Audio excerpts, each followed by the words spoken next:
Hello everyone, আসসালামু আলাইকুম। Welcome to Lamisa রান্নাঘর। আপনাদের সবাইকে স্বাগতম।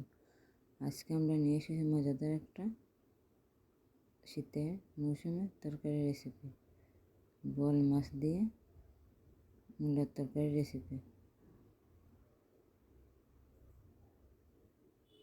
প্রথমে মূলাটাকে এভাবে ছিলে নেব। আমি এখানে 3টে মূলা নিয়েছি।